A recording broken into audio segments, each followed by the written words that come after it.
Good morning student. Today we will learn diagonalization of matrix from matrix chapter. It is totally based on the eigenvalue and the eigenvector. So first of all we will understand what is the meaning of the diagonalization of matrix. For that consider A is any square matrix, A any square matrix, and I is supposed to be identity matrix. I is identity matrix. So I can say matrix, square matrix means number of rows and number of columns. If any matrix having, that is called the square matrix. So D is equal to, suppose you are having the matrix as like to be 1 0 1 2 0 0. You see in this matrix, first of all we are having 2 rows and 2 columns. This is of course square matrix, and in this matrix the diagonal elements are 1 2, which is non-zero. So we can say a square matrix in which all the elements below and above the diagonal are 0 is said to be diagonal matrix, which is represented by D. So here are the diagonals 1 2, and above the diagonal 0, below the diagonal elements are 0. So this is the diagonal matrix. So to just convert any matrix into diagonal form or diagonalize the matrix means you have to bring the matrix which having a diagonal element non-zero and all below and above diagonal would be the 0 element. Or diagonal matrix can be formed by formula also, D is equal to B inverse of AB. ये formula है जिससे हम लोग diagonal matrix पता कर सकते हैं, जिसमें हमें पता करना पड़ेगा बी क्या होता है मैं आपको बता दूं, ये B is the modal matrix. B is called the modal matrix. Modal matrix क्या होता है? Matrix of eigen vectors, that is matrix of eigen vectors is nothing but model matrix. Suppose we just let it the model eigenvectors as the capital X letters. जैसे मेरे पास है 3 eigenvectors for 3 eigenvalues के लिए, तो मैं इस तरह से एक साथ उसको लिखूंगी तो ये हो जाएगा मेरा मॉडल मैट्रिक्स. एक साथ लिखना eigenvectors को, ये होता है आपका मॉडल मैट्रिक्स. तो आपको अगर से डायगोनलाइज करना है किसी भी मैट्रिक्स को तो फॉर्मूला ये रहेगा D is equal to B inverse of A B, जहाँ पर B होगा मॉडल मैट्रिक्स यानी आइगन वैक्टर्स का matrix.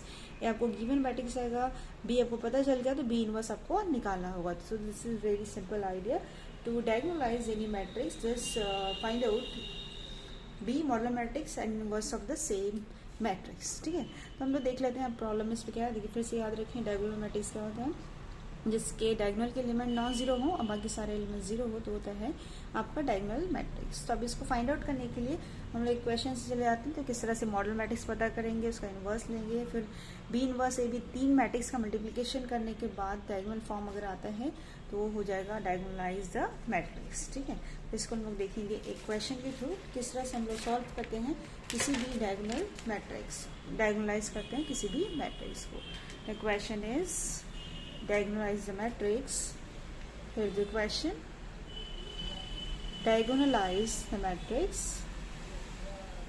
Diagonalize the matrix. A is equal to 1 2 3 2 7. सिर्फ इतना वर्ड लिखा डायगोनलाइज. तो डायगोनलाइज का मतलब होगा आपको क्या क्या पता करना है, बी इनवर्स ए बी. तो इसके लिए सबसे पहले देखिए क्या करना पड़ेगा आपको, जैसे फॉर्मूला शो करता है D is equal to B inverse of A B. तो इसमें आपको ए मैट्रिक्स तो दिया है, बी मॉडल मैट्रिक्स बनाना पड़ेगा. मॉडल मैट्रिक्स का फॉर्मूला क्या होता है, ये जो आइगन वैक्टर्स का मैट्रिक्स है वो मॉडल मैट्रिक्स होता है. तो यहाँ 2/2 का ए मैट्रिक्स दिया है तो उसके आइगन वैक्टर्स कितने निकलेंगे, 2 निकलेंगे. ये आइगन वैक्टर्स है. ये पहला क्वेश्चन जिसमें सारी चीजें आपको बता रही हूँ. ठीक है, तो आइगन वैक्टर्स 2 मिलेंगे. तो आइगन वैक्टर्स निकालने के लिए हमें क्या नीड पड़ेगा, आइगन वैल्यूज का. तो हम लोग स्टार्ट कहाँ से करेंगे, पहले हम लोग सीक्वेंस ये फॉलो करेंगे डायगोनलाइज करने के लिए किसी भी मैट्रिक्स को. पहले आइगन वैल्यू निकालेंगे, फिर आइगन वेक्टर्स निकालेंगे उसके करस्पॉन्डिंग, फिर मॉडल मैट्रिक्स बनाएंगे, फिर इसके बाद इसका इन्वर्स लेंगे और ये 3 फैक्टर आ जाने के बाद, ये तो ऑलरेडी है 2 फैक्टर आ जाने के बाद इसका मैट्रिक्स मल्टीप्लिकेशन करने के बाद देखते हैं डायगोनल फॉर्म आता है या नहीं, तो वो हो जाएगा फिर डायगोनलाइज अगर आता है तो। ठीक है, तो एक के बाद एक स्टेप हम लोग फॉलो करने वाले हैं। तो यहाँ पर सबसे पहले हम लोग ए मैट्रिक्स को ले लेते हैं, विच is given matrix A is having element 1 2 3 2। ठीक है, ये 2x2 का मैट्रिक्स है। यहाँ पर हम लोग क्या करने वाले हैं, पहले S1 निकालेंगे, आइगन वैल्यू सबसे पहले पता करना चाहते हैं। Select the diagonal elements, add them, just gives you S1, तो 1 + 2 = 3, this is okay. Now the determinant A is simple, ये 4 एलिमेंट को लिख लो आप एंड इसके बीच में क्रॉस मल्टीप्लीकेशन कर लो, तो 1 × 2 माइनस ऑफ 2 × 3, तो what you getting is 2 - 6 that is equal to -4। अब इन दो वैल्यूज को यूज कहाँ करेंगे, फॉर्मूले में। तो 2x2 का एक मैट्रिक्स है, तो कैरेक्टरिस्टिक्स इक्वेशन का फॉर्मूला आइगन वैल्यू निकालने के लिए λ² S1 λ प्लस डिटरमिनेंट A = 0 होता है। यहाँ पर S1 डिटरमिनेंट A का वैल्यू हमारे पास अवेलेबल है, उसको रख देंगे।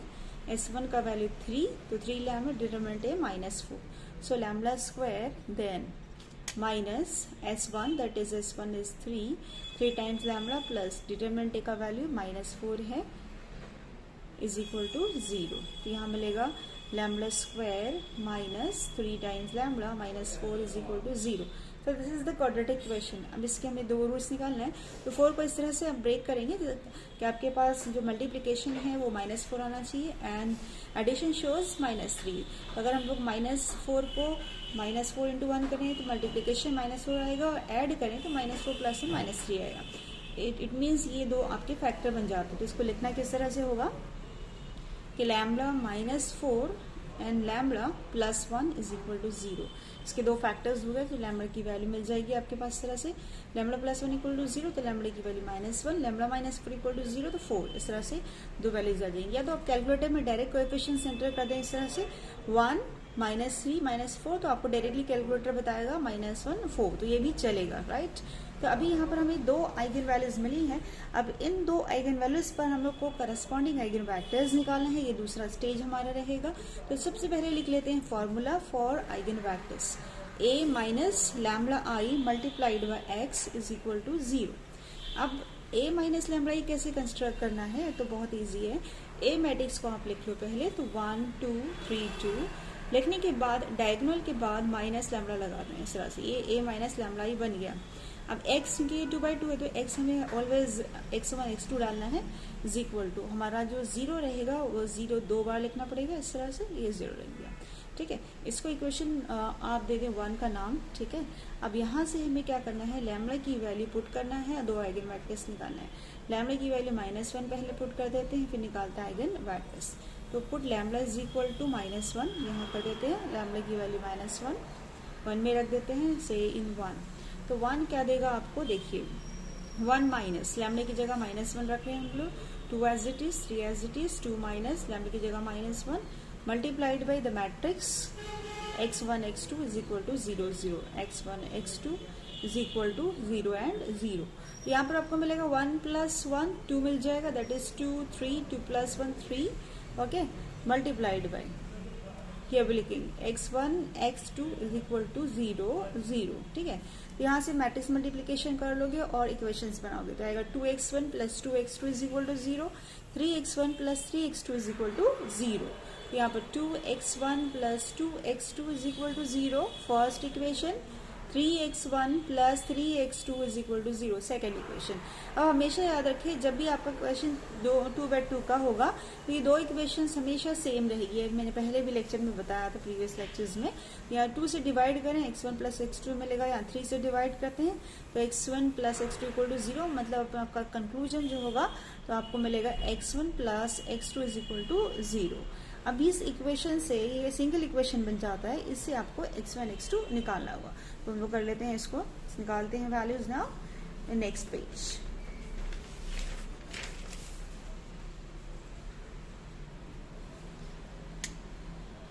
Now x1 + x2 is equal to 0। तो यहाँ हमें क्या करना है, सिर्फ इसको इधर लेके जाना है, तो इस तरह से बन जाएगा ये x1 is equal to minus times of x2 अब x1 के नीचे x2 को ले आओ तो यहाँ बचेगा सिर्फ -1, इसमें नीचे में 1 रख दो क्योंकि हमें x1 x2 की दोनों की वैल्यू चाहिए। तो x1 की वैल्यू -1, x2 की वैल्यू 1 हो जाएगी। तो x1 is equal to -1 and x2 is equal to हो जाएगा 1। ठीक है, हाँ ओके। अब ये देखो ये जो वैल्यूज निकली है इससे हमें पहला आइगन वेक्टर बनाना होगा जिसका हम लोग नोटेशन लिखेंगे x1 इज इक्वल टू, यहाँ पर x1 x2, x1 आपका -1 है, x1 1 है, ये हमने निकाला लैम्डा इज इक्वल टू -1 पे पहला आइगन वेक्टर। इसी तरीके से हम लैम्डा की दूसरी आइगन वैल्यू ले लेंगे दैट इज 4 थी हमारी, तो put lambda is equal to 4 in equation number 1। ठीक है, ओके। तो 1 इक्वेशन में फिर से वापस जाते हैं, तो फिर से आप क्या करिएगा यहाँ पर क्योंकि पेज नहीं पटाया जा सकता तो ए मैट्रिक्स को वैसे लिख लीजिए। ए मैट्रिक्स इज एलिमेंट्स 1 2 3 2 1 2 3 2, ये मैंने ए लिख लिया। अगेन मैं माइनस लैम्डा यहाँ पर सब्स्टिट्यूट कर देती हूँ मेरी सिंपलिसिटी के लिए, right. Then x1 x2 is equal to 0 0। अब लैम्डा की वैल्यू 4 रखनी है तो 4 यहाँ रख दें आप, राइट। तो आएगा 1 minus 4 then 2 then 3 then 2 minus 4 multiplied by just x1 x2 is equal to 0 0 like this. So 1 minus 4 gives you -3, then 2, then 3, then 2 minus 4 is -2 multiplied by x1 x2 is equal to 0 0 like this. Alright.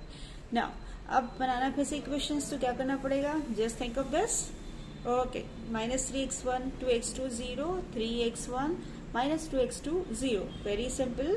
3x1 plus 2 times x2 as 0. Next thing is 3x1 minus 2x2 is equal to 0। अगर आप इसको minus से multiply करें तो आपको क्या मिलेगा, देखो दोनों इक्वेशन फिर से सेम ही है लेकिन देख नहीं रहा है। माइनस से मल्टीप्लाई कीजिए 3x1 minus 2x2 equal to 0 मिलेगा, फिर से आपको सेम इक्वेशंस। तो मैं क्या करती हूँ इसको आप दोनों में से किसी एक फॉर्म को ले सकते हैं, डोंट बी कंफ्यूज हियर। तो 3x1 minus 2x2 is equal to 0, इस तरह से आप कर लें। ठीक है, तो आप क्या कर सकते हैं 3x1 is equal to 2 times x2, तो x1 upon x2 is equal to 2/3। इस तरह से आपको वैल्यू मिल जाएगी, x1 का वैल्यू 2 एंड x2 का वैल्यू 3। ठीक है, अब यहाँ से आप यहाँ पर क्या कर सकते हो, x2 एनक्लोज करोगे second eigen vector with the values 2 3, तो ये हमने निकाला लैम्डा इज इक्वल टू 4 पे। तो इस तरीके से दोनों आइगन वेक्टर्स आ गए। अब आइगन वेक्टर्स एक साथ लिखना मीन्स क्या होता है, मॉडल मैट्रिक्स। अभी हमने पढ़ा है तो हम लोग इंट्रोड्यूस करेंगे मॉडल मैट्रिक्स। यहाँ पर हमारे पास कितने आइगन वेक्टर्स हैं, 2 आइगन वेक्टर्स को एक साथ लिखें बन जाता है model matrix. Matrix of eigen vector is called model matrix. अब देखिए यहाँ पर वैल्यू क्या है हमारे पास, x1 हमने निकाल रखा था। हम लोग थोड़ा सा इसको बैक जाते हैं, ये था हमारा दिस -1 1 पहला आइगन वेक्टर था, -1 1 सेकेंड हमारे पास आ गया 2 3, ये हमारा बन गया मॉडल मैट्रिक्स। अब मॉडल मैट्रिक्स बनने के बाद अब हमें पता करना क्या है इसका इनवर्स। तो inverse is very simple in this 2x2 matrix, very simple work. Now the formula to find out the B inverse is from B, यानी कोई भी मैट्रिक्स का इनवर्स अगर निकालना है तो उसका डिटरमिनेंट निकालता होता है, 0 डिटरमिनेंट है तभी निकलता है इनवर्स। पहले हम फॉर्मूला लिख लेते हैं बी इनवर्स, जैसे इनवर्स हम लोग लिखते हैं फॉर्मूला वैसे ही बी इनवर्स का लिख देंगे। B inverse is equal to 1 upon determinant of B into A D J, that is the adjoint B, adjoint of B, इस तरह से हम लोग लिखते हैं। ठीक है, एडजॉइंट बी, अब ये जो एडजॉइंट बी लिखा है वो होता है मैट्रिक्स ऑफ कोफैक्टर ट्रांसपोज। ठीक है, तो सबसे पहले यहाँ पर मैं लिख देती हूँ डिटरमिनेंट बी का वैल्यू, इसको इक्वेशन नंबर 2 का नाम दे दें। ठीक है, तो डिटरमिनेंट बी, तो डिटरमिनेंट बी का वैल्यू क्या होगा, यहाँ पर जस्ट आपको क्या करना है क्रॉस मल्टीप्लिकेशन करना है। ये मैं पहले लिख देती हूँ -0.213, तब क्रॉस मल्टीप्लाई करना है इसके बीच में, तो आएगा आपका -1 × 3 -3 -2, दिस इज -5 नंबर। ठीक है, अभी नॉन जीरो आ गया, मतलब इसको आगे हम लोग कर सकते हैं कंटिन्यू एडजॉइंट बी निकालने के लिए। ठीक है, अब एडजॉइंट बी देखो यहाँ बहुत इजी होता है निकालना, A D J that is adjoint of B. Adjoint B का फॉर्मूला है matrix of cofactor transpose, matrix of cofactor then take the transpose of same, right. तो यहाँ पर एक्चुअली बहुत ही इजी होता है एडजॉइंट निकालना, तो मैं यहाँ डायरेक्टली एक फॉर्मूला बताती हूँ, फॉर्मूला नहीं एक शॉर्टकट ही बताऊँगी एडजॉइंट ऑफ बी के लिए। एडजॉइंट बी हम लोग 2x2 में मैट्रिक्स में किस तरह से निकालते हैं, देखो बहुत ईजी है। क्या करना है आपको, इसको सिर्फ ये जो डायगोनल एलिमेंट्स हैं उनको इंटरचेंज करना है, only interchange the diagonal elements. जैसे मैंने यहाँ लगा 3 इंटरचेंज कर दिया -1, ओके। देन ये जो नॉन डायगोनल एलिमेंट्स है इनके सामने माइनस साइन लगा दीजिए, जैसे माइनस साइन मैंने यहाँ लगाया। फिर से लॉजिक को ध्यान में रखें मैंने किस तरह से इसको किया है। Interchanging the diagonal elements, interchange कर दिया, इसको पोजीशन चेंज कर दिया, इनके सामने रखा मैंने माइनस साइन, ठीक है। अब देखिए जैसे हम ये तो मैंने डायरेक्टली कर दिया, मिल गया आपको एडजॉइन। अब आप इनडायरेक्टली भी जाएंगे मैट्रिक्स ऑफ कोफैक्टर यानी हर एक का कोफैक्टर निकालोगे तो यही मिलेगा। देखो जैसे चेक कर लेते हैं, क्योंकि एडजॉइन का फॉर्मूला होता है मैट्रिक्स ऑफ कोफैक्टर ट्रांसपोज। तो जैसे इसका कोफैक्टर निकालना है, ठीक है। तो कोफैक्टर निकालने के लिए क्या करना पड़ेगा, इसका जो माइनर है निकालना पड़ेगा और माइनर पर साइन देना पड़ेगा। तो इसका पोजीशन पहले ड्रॉप करना है, 1 पोजीशन ड्रॉप करो, फर्स्ट रो फर्स्ट कॉलम तो 3, ठीक है। तो मैं उस मेथड से भी बता देती हूँ, राइट। एक इधर लेके कि मैट्रिक्स ऑफ कोफैक्टर ट्रांसपोज से किस तरह से निकालते हैं आप, तो दोनों ही ये सेम रहेगा। Matrix of cofactor is equal to, देखिए ओके। तो जैसे मैंने यहाँ लिया इसका कोफैक्टर निकालना है, तो इसका पोजीशन ड्रॉप किया, 3 मेरे पास आंसर आया। तो पहला मुझे प्लस साइन के साथ लिखना होता है, राइट। दूसरा, अब इसका मुझे अगर से कोफैक्टर निकालना है तो इसका पहले माइनर पोजीशन ड्रॉप करो, ये पोजीशन को ड्रॉप 1 2 पोजीशन ड्रॉप हो गया 1, लेकिन यहाँ पर आएगा आपका माइनस साइन। तीसरा एलिमेंट ऑफ कोफैक्टर, ये करस्पॉन्डिंग रो कॉलम जो 2 आया आपके पास, लेकिन यहाँ आएगा आपका माइनस साइन। यहाँ पर इसका पोजीशन 2 2 है, तो सेकेंड रो सेकेंड कॉलम गया, आपके पास बचा -1। देखिए तो मेरे पास वही आया है, राइट। मैट्रिक्स ऑफ कोफैक्टर वही आया, देखिए 3 -1 -2 और -1। तो यहाँ मैंने डायरेक्टली भी वैसे ही निकाला, तो आप भी डायरेक्टली निकालिए इसके अंदर। इसका लेकिन लेना पड़ेगा ट्रांसपोज, ये तो अभी कोफैक्टर्स आए हैं सारे के सारे। अब इसका लिखना ट्रांसपोज मीन्स आप कॉलम को रो में चेंज करो या रो को कॉलम में चेंज करो। मैं अभी कॉलम को रो में चेंज कर देती हूँ, तो ये 3, इसके बाद -2, ये कॉलम को मैंने ये खड़ा था मैंने हॉरिजॉन्टल कर दिया, इसको भी -1 और -1 इस तरह से। तो ये मेरा कम्प्लीटली बन गया एडजॉइंट। देखिए 3 -2 -1 -1, यहाँ भी मुझे सेम मिला है 3 -2 -1। मतलब ये आप इस वे से भी जा सकते हो, हर एक एलिमेंट को कोफैक्टर निकालो, इसका फिर आने के बाद उसका ट्रांसपोज लीजिए, मतलब मैट्रिक्स ऑफ कोफैक्टर ट्रांसपोज, या फिर आप डायरेक्टली 2/2 में डायरेक्टली हो जाते हो तो डायरेक्टली करिए, सिंपल। फिर से लॉजिक में बता दूँ, इसकी कोई ज़रूरत नहीं पड़ेगी आपको ज़्यादा, सिर्फ आप सिंपल से क्या काम करेंगे, interchanging the diagonal elements, put the minus sign in front of these two elements in 2/2 matrix, ठीक है। सिर्फ 2/2 के लिए ये चीज़ें याद रखनी। खैर हमारे पास अभी देखिए हम लोग फिर से जाते हैं, हमारा चल रहा था कि बी इनवर्स किस तरह से निकाला जाए। फिर डिटरमिनेंट बी की वैल्यू मेरे पास आ गई, एडजॉइंट बी भी मेरे पास आ गया, अब 2 में मैं रख देती हूँ। सी मुझे क्या मिलता है, equation 2 will imply B inverse is equal to 1 determinant B. Determinant B is -5 and the adjoint B, see adjoint B मेरे पास आया है 3 -2 -1 -1, 3 -2 -1 और -1, ठीक है। अब इसके बाद मुझे करनी क्या है, जो माइनस साइन को अंदर कर दीजिए इसमें, बी इनवर्स इक्वल टू -1/5 को अंदर करना नहीं करना आपकी मर्जी होगी, माइनस साइन को सिर्फ अंदर कर दे 1/5, ठीक है। माइनस सब अंदर जाएगा, ये माइनस साइन जाएगा, सारे का साइन चेंज कर देगा, यहाँ -3, यहाँ पर माइनस प्लस हो जाएगा, ये प्लस हो जाएगा, यहाँ सारे प्लस हो जाएंगे एक्सेप्ट फर्स्ट स्टेप में। अब बी इनवर्स मिल गया। देखो अब रिक्वायरमेंट जो है बी इनवर्स ए बी के लिए डायगोनल फॉर्म के लिए क्या है, आप डायगोनल मैट्रिक्स का फॉर्मूला लिख लेते हैं। तो फॉर्मूला हमारे पास ये था, D is equal to B inverse of A B, ठीक है। अब बी इनवर्स का जो वैल्यू है वो मेरे पास अब ये है 1/5 and -3 2 1 1। Then A matrix which is given matrix, A matrix मेरे पास है 1 2 3 2, that is 1 2 3 2, ये मेरा ए मैट्रिक्स था, right. And B matrix, B यानी आपको मॉडल मैट्रिक्स जो आइगन वेक्टर्स आपने लिखा था, आइगन वेक्टर्स वाला मैट्रिक्स बी मैट्रिक्स, उसको देख लेते हैं। B matrix was like to B matrix में था -1 2, देखिए this was B matrix -1 1 2 3 -1 1 2 3, so these are the values of each element, ठीक है। अब मैट्रिक्स मल्टीप्लिकेशन करना है तो याद रखो यहाँ पर हमारे पास है 3 मैट्रिक्स 2/2 के मैट्रिक्स है, तो 3 एक साथ नहीं कर सकते, आप किसी 2 मैट्रिक्स का मल्टीप्लिकेशन कीजिए, फिर जो आएगा उसका थर्ड से मल्टीप्लाई करेंगे। तो मैंने लास्ट 2 मल्टीप्लिकेशन करना है, ये आप कैलकुलेटर से भी कर पाएंगे, एक वीडियो लेक्चर कैलकुलेटर भी मैं बना दूंगी, तो इस पर आपको अच्छे से समझ में आ जाएगी सारी चीज़ें कि एक शॉर्ट टाइम में आप किस तरह से कर पाओगे सारी चीज़ें, ठीक है। ओके, अभी यहाँ पर मैट्रिक्स मल्टीप्लिकेशन कर लेते हैं। यहाँ पर ऑर्डर है 2/2, 2 रो 2 कॉलम, यहाँ भी 2 रो 2 कॉलम ही है, ठीक है। तो कैसे करेंगे, first row first column, first row second column, second row first column, second row second column. देखिए फर्स्ट रो फर्स्ट कॉलम अगर करते हैं आप तो आपको मिलेगा 1 इंटू -1, तो -1, ठीक है।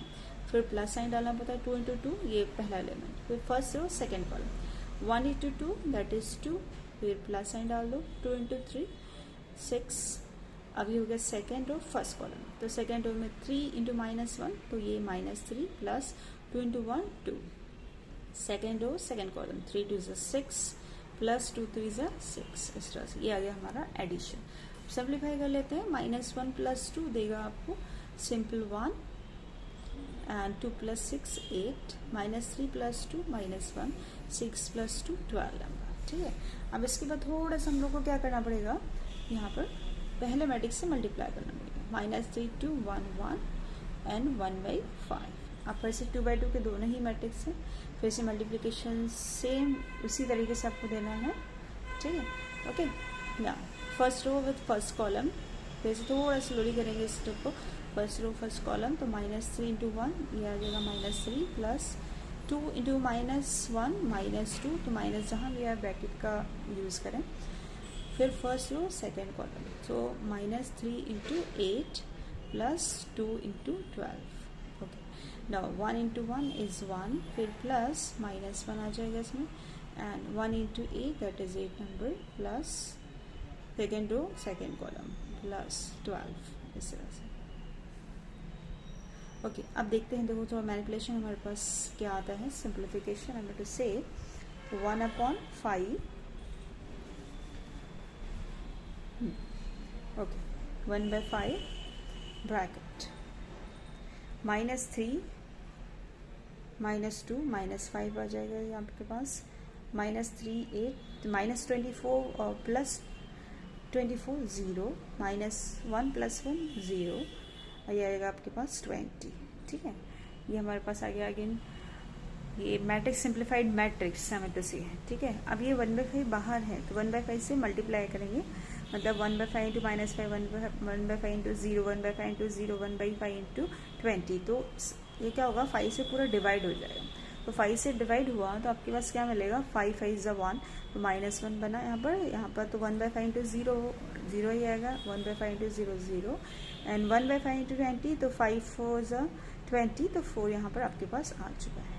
तो ये देखिए, ये हमारा डी फॉर्म यानी डी = मैट्रिक्स आ चुका है।